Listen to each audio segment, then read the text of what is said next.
Buruh tani adalah seorang petani yang bekerja pada lahan bukan miliknya, sehingga diberi upah setiap selesai mengerjakan lahan. Jumlah buruh tani di Indonesia pada tahun 2020 mencapai 40,68 juta dari data Bappenas 2020. Upah nominal harian buruh tani nasional pada April 2020 naik sebesar 0,12% dibanding upah buruh tani pada Maret 2020, yaitu dari Rp55.254 menjadi Rp55.318 per hari.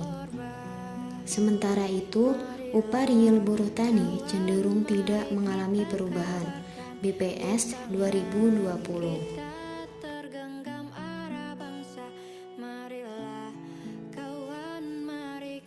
Pelapisan sosial adalah sebuah konsep yang menunjukkan adanya pembedaan atau pengelompokan suatu kelompok sosial atau komunitas yang secara bertingkat, misalnya ke dalam strata tinggi, strata sedang, dan strata rendah. Mursyidin dan Syam 2019.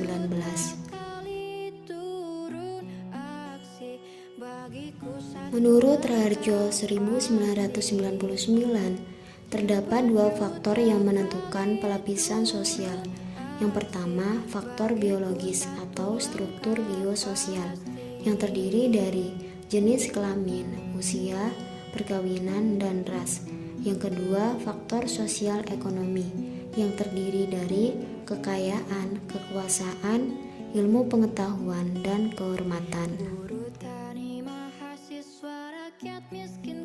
Menurut Kunjaraningrat 1985, terdapat 3 golongan petani di desa.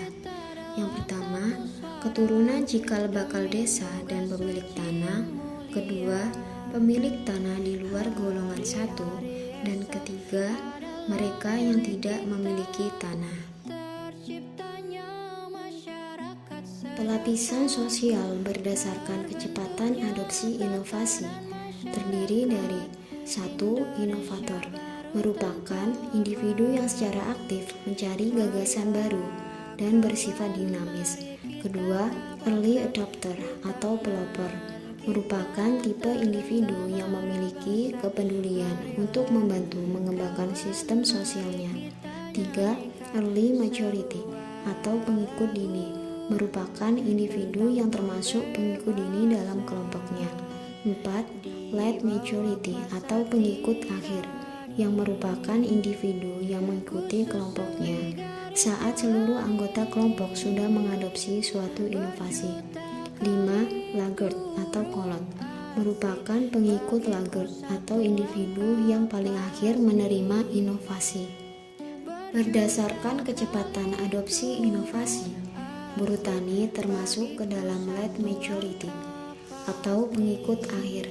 Late majority atau pengikut akhir merupakan individu yang mengikuti kelompoknya saat seluruh anggota kelompok sudah mengadopsi suatu inovasi. Asnamawati 2015. Oleh karena itu, buruh tani menunggu hingga sudah banyak orang yang telah mencoba dan mengadopsi inovasi baru mereka mau melakukan. Hal ini biasanya dikarenakan ada tekanan ekonomi dan sosial rendah, serta bersikap hati-hati pada inovasi. Kesejahteraan buruh tani di Indonesia dilihat dari kenaikan upah harian buruh tani yang diikuti kenaikan nilai tukar petani dan nilai tukar usaha pertanian. Hal ini bisa disebut sebagai indikasi kesejahteraan petani terus membaik. Pelapisan sosial di masyarakat pedesaan memang ada nyatanya, namun kesejahteraan buruh tani juga harus ada nyatanya. Marilah kawan, mari kita nyanyikan sebuah